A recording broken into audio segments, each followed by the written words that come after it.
Bismillah. Assalamualaikum warahmatullahi wabarakatuh. Ketemu lagi kita ya di video kali ini masih berhubungan dengan mata kuliah SIM kita ya, atau Sistem Informasi Manajemen.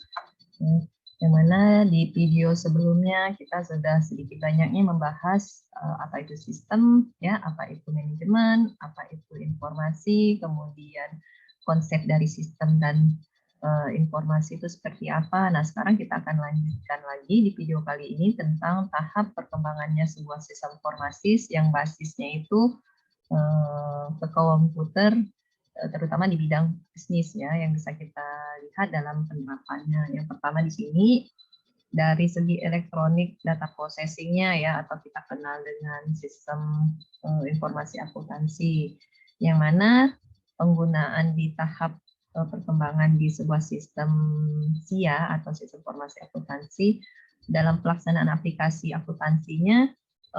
Aplikasi ini biasanya ditandai dengan pengolahan data yang memang tarafnya agak sedikit tinggi ya, dalam segi pengumpulan data yang mana bisa menjelaskan tentang sebuah perusahaan itu. Kemudian bisa mengubah data juga ya, menjadi sebuah katakanlah informasi ya, kemudian bisa juga untuk menyediakan sebuah informasi itu bagi pemakai di dalam maupun di luar organisasi ataupun perusahaannya. Oke, saya next dulu. Nah, yang kedua di sini adalah sistem informasi manajemennya, di bidang manajemennya ya, seperti saat ini yang kita sudah bahas dan kita singgung juga ya di video kita sebelumnya. Untuk sistem informasi manajemen ya, yang mana sistemnya itu memang basis komputer, dia bisanya menyediakan memang informasi itu bagi pemakai dengan kebutuhan yang sama ya. Kemudian integrasi dari segi orangnya ataupun mesin ya, sebagai guna ya untuk menyediakan sebuah informasi itu untuk memang mendukung daripada fungsi segi operasional manajemen ya, dan juga dalam suatu pengambilan keputusan bagi sebuah organisasi maupun dalam perusahaannya. Nah, kemudian elemennya terdiri dari apa saja kira-kira ya dari segi sistem informasi manajemennya ya.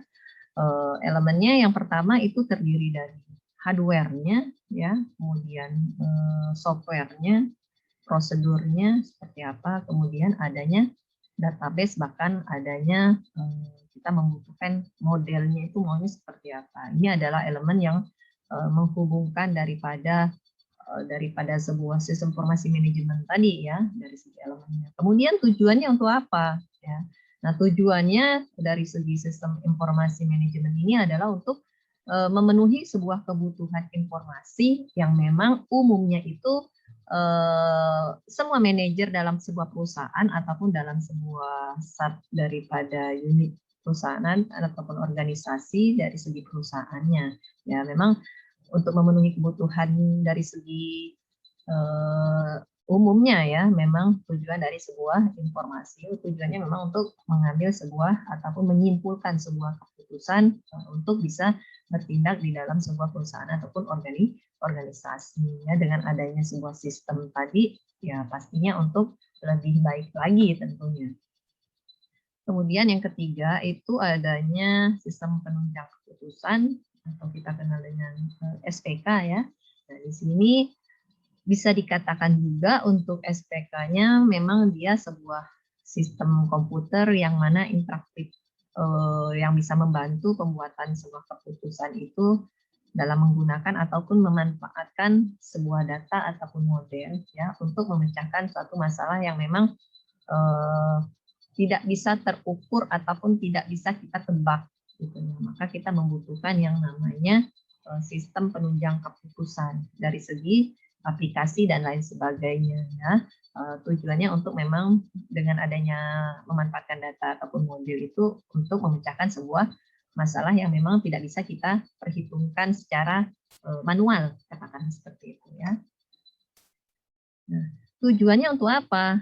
Nah, tujuannya adalah untuk memberikan sebuah ya, dukungan tentunya ya dalam penunjang keputusan ya pada masalah yang memang tidak terstruktur katakanlah ya, dan juga bisa memberikan sebuah dukungan dalam pembuatan keputusan tentunya bagi manajer ya pada semua tingkatan lah ya untuk membantu integrasi antar tingkat tentunya ya, satu dengan yang lainnya, misalkan dalam kinerja pegawai atau lain sebagainya lah ya, banyak yang bisa kita tidak bisa memang terukur secara perhitungan secara manual gitu, misalkan dari segi kinerjanya kita mau lihat tolak ukurnya apa dan lain sebagainya. Kemudian meningkatkan efektivitas dari manajernya ya dalam pembuatan keputusan dan juga bukan hanya peningkatan daripada efisiennya saja ya. Terus nah di sini ada siklusnya ya, ada hubungannya dengan pengolahan data tadi. Nah, siklusnya sudah disinggung di video sebelumnya. Adanya apa kalau kita bicara tentang pengolahan data itu sendiri, pasti dia ada hubungannya dengan input, output dan output gitu ya. Ada input, proses dan output. Nah, inputnya apa ya? Inputnya itu bisa berupa data. Kemudian prosesnya itu seperti apa? Pengolahannya. Kalau tadi kita gambarkan dalam bentuk apa ya? Pengolahan dari segi komputernya ya, kita bisa lihat inputnya, ada prosesnya itu terdiri dari CPU dan lain sebagainya, adanya memori dan lain sebagainya, hasilnya outputnya berupa apa ya, dalam bentuk printnya ya, dalam hasilnya itu dokumennya dan lain sebagainya. Nah, di sini juga sama, inputnya adalah data, prosesnya adalah sebuah pengolahan, kemudian outputnya itu nanti akan menghasilkan yang namanya sebuah informasi. Nah, di sini dijelaskan ya. Data ini dia merupakan sekumpulan kejadian yang memang bisa diangkat dari satu kenyataan fakta ya atau real katakanlah ya, bukan hoax ya dan lain sebagainya ya. Jadi data itu memang kumpulan kejadian yang memang dari suatu kejadian yang nyata ataupun faktanya ada gitu, realnya ada. Kemudian untuk pengolahan itu sendiri dia lebih ke manipulasi daripada data itu sendiri ya, dalam bentuk yang memang katakanlah lebih bisa berguna dalam dengan adanya pengolahan ya, dari segi prosesnya yang memang lebih berarti juga nanti ya untuk bisa dimanfaatkan. Nah, outputnya berupa apa? Berupa informasi. Informasinya seperti apa? Nah, informasinya bisa dikatakan hasil dari sebuah kegiatan dari segi pengolahan data yang kita dapatkan dari sumber kejadian yang nyata tadi, sehingga memberikan memang bentuk itu bentuk yang memang lebih berarti dari satu kejadian tadi ya, datanya contohnya misalkan dalam bentuk dokumen atau apa, sehingga kita proses hasilnya baru akan menghasilkan apa. Sama halnya seperti kita kuliah gitu ya. Kita kuliah, dosen memberikan materi gitu kan, kemudian dosen memberikan ujian. Nah, nanti prosesnya mahasiswa ngapain? Mengerjakan daripada ujian itu sendiri ya. Nah, outputnya berupa apa? Ya, outputnya berupa jawaban kalian ya. Hasilnya berupa jawaban kalian. Keluarannya seperti apa? Nanti kalian akan mendapatkan nilai. Artinya antara input, proses, dan output itu akan selalu berhubungan. Nanti akan kembali lagi ya, dan balik lagi. Ya, kurang lebihnya seperti itu ya dari segi siklus pengolahan datanya. Kemudian di sini kita juga bisa lihat ya dalam pengembangan siklus pengolahan data ya, dari siklusnya. Kalau kita lihat dari siklusnya, yang pertama itu adalah organisasinya ya, harus ada dulu organisasinya ya. Kemudian barulah ada penginputan. Kalau sudah ada organisasi, ada inputan. Nah, kemudian baru adanya proses ya, adanya output ya, kemudian diproses itu ada timbal balik storage-nya antara proses dengan storage-nya, selalu ada timbal balik, baru keluarlah output. Kalau sudah output baru bisa didistribusikan. Outputnya berupa informasinya, baru kita distribusikan. Nah, di sini ada penjelasan juga. Nah, di tahap organisasi, katakanlah di sini tahap yang memang berhubungan dengan sebuah proses dari pengumpulan datanya itu sendiri ya. Kemudian di tahap inputan itu akan menimbulkan proses pemasukan data ke dalam sebuah komputer ya lewat alat inputan, misalkan berupa keyboardnya ya, katakanlah keyboard dari komputer kita. Kemudian di tahap selanjutnya itu ada proses. Nah, di tahap proses ini di mana pengolahan dari data yang memang sudah kita ketik atau kita input ya, kita masukkan ya ke dalam yang sudah kita masukkan atau kita input, nanti dilakukanlah oleh alat prosesnya. Ya, ada alat prosesnya ya dalam sebuah komputer. Nah, di outputnya ya, di outputnya nanti akan ada tahap apa lagi di sini? Maka di tahap output adanya tahap proses yang bisa memang menghasilkan output itu dari hasil pengolahan data yang alat inputannya. Kalau misalkan dalam bentuk printernya nanti kelihatan hasil print out itu seperti apa. Nah, itu adalah keluaran dari outputnya. Kemudian itu kan sudah menghasilkan sebuah informasi ya, dan kita input, kemudian diproses sama komputer, kemudian kita outputkan dalam printer, maka akan hasilnya keluar dalam bentuk informasi. Ya, kemudian kalau sudah dalam bentuk informasi outputnya sudah kita dapatkan, di tahap distribusi, maka disinilah tahap penyebaran output ke pihak-pihak yang membutuhkan dari segi informasinya. Ya, contohnya misalkan kayak dilakukan adanya rapat, misalkan ya sudah bagian operasionalnya mereka membuat suratnya ya, diketik, diinput, oh ya jam sekian ya, tanggal sekian, di ruangan mana, nanti akan diadakan rapat meeting misalkan. Ya sudah, nanti di print baru didistribusikan atau disebarkan ke para pegawainya ya. Terus storage ya. Nah, kalau storage ini memang hanya tahap proses rekaman ya, rekaman hasil dari segi hasil pengolahan yang memang bisa disimpan bukan hanya ke dalam juga, tapi bisa di luar dalam bentuk misalkan kita tahu flash disk gitu ya, salah satunya, ataupun disket dan lain sebagainya ya. Nah, contoh dari sistem pengolahan data di sini kita coba ambil ya, di sini sistem pada pemasaran ya, atau kita bisa lihat dari segi sistem informasi akuntansi ya, yang mana di sini memang merupakan sebuah sistem yang paling banyak digunakan ya dalam proses data ya, dan juga transaksi, gunanya untuk memang menyediakan sebuah informasi yang diperlukan si usernya ya, untuk merencanakan tadi ya dari segi manajemennya, kemudian mengendalikan dan juga mengoperasikan bisnisnya. Nah, untuk menghasilkan sebuah informasi, maka sistem informasi akuntansi itu sendiri mereka akan melakukan dari sini misalkan mengumpulkan transaksi dan data-data lain ya, untuk memasukkan ke dalam sebuah sistem informasi akuntansinya, kemudian akan menghasilkan pemrosesan data. Kemudian kalau sudah diproses maka disimpan datanya ya untuk masa yang akan datang, baik dalam internal maupun eksternalnya. Eksternalnya tadi misalkan flash disk, kalau internalnya misalkan dalam memorinya ya. Kemudian menyediakan informasi yang memang diperlukan dengan bisa menghasilkan sebuah laporan ya, yang memungkinkan kalau kita bicara ke sistemnya nanti untuk query-nya ya. Kalau misalkan kita bicara secara ininya ya dalam manajemennya untuk keperluan dari segi laporannya, kurang lebih seperti itu ya. Dan yang terakhir itu untuk mengendalikan proses sehingga informasi yang dihasilkan itu nanti bisa akurat dan bisa kita percaya atau bisa dapat dipercaya. Oke.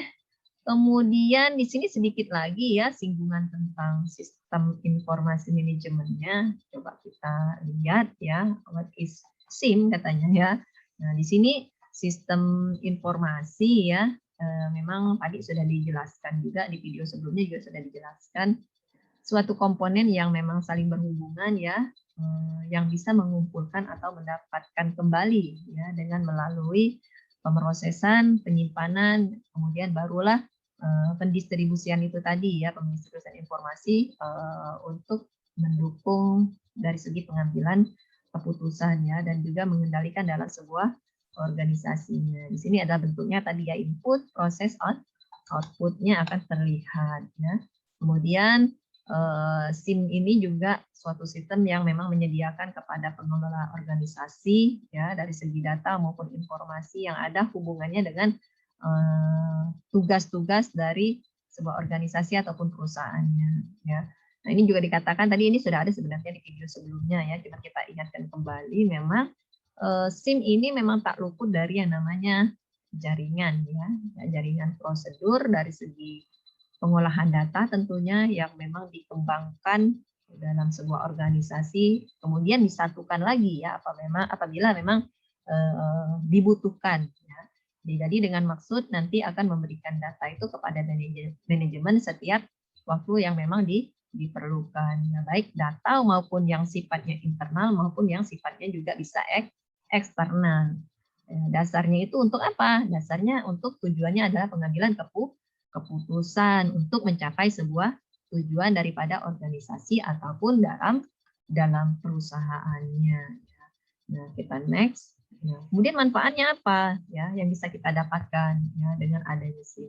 Yang pertama yaitu adanya pusat penyimpanan data ataupun setidaknya bisa dikoordinasikan sehingga memungkinkan kombinasi dari butir data kita itu tersimpan dengan baik gitu ya, apa yang sudah kita dapatkan yang memang kita manfaatkan dan nanti bisa kita kelolakan lagi ya dengan inputan-inputan yang baru nanti akan dikelolakan lagi sehingga nanti menghasilkan sesuatu baru ya baru kita distribusikan. Kemudian tidak memerlukan banyak data ya untuk setiap manajer, namun cukup memusatkannya itu memang pada data gitu ya. Kemudian dengan adanya SIM tadi bisa meningkatkan efisien karena memang sudah adanya otomatisasi tentunya ya dengan memanfaatkan sebuah sistem informasi yang saling berhubungan satu dengan yang lainnya. Ini adalah bentuk evaluasinya, ya sudah ada di video kita sebelumnya. Nah, perkembangannya juga ya bisa kita lihat di sini adanya problem ya, kemudian ada kita diskusikan ya, baru nanti problemnya itu kita cari atau kita pecahkan masalahnya ya. Semuanya kita dapatkan untuk berdiskusi di sini dari mana?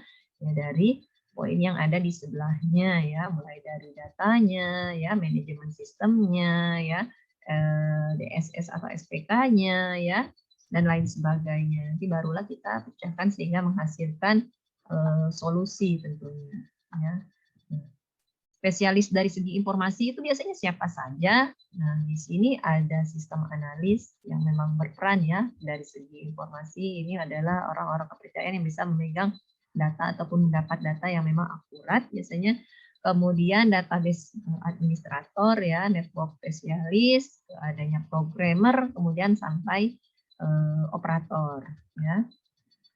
Nah, kalau kita bedakan di sini antara data yang dengan informasi, kalau kita mengartikan secara garis besar mungkin hampir sama ya, tapi kenyataannya itu memang berbeda ya. Di sini kita lihat ya, untuk data deskripsi itu tentang sesuatu kejadian nyata ya, ataupun tentang benda, atau juga bisa dari aktivitas dan transaksi yang tidak mempunyai makna atau tidak berpengaruh secara langsung kepada si pemakai. Ini adalah segi data yang mana nanti kita transformasikan sehingga menghasilkan sebuah informasi.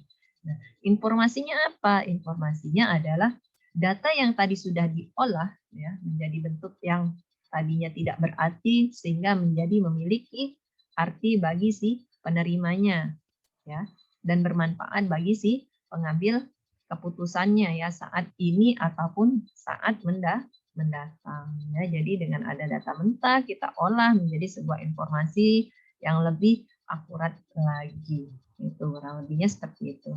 Oke, untuk video kali ini saya rasa cukup dulu. Kita berjumpa lagi nanti di next video ya.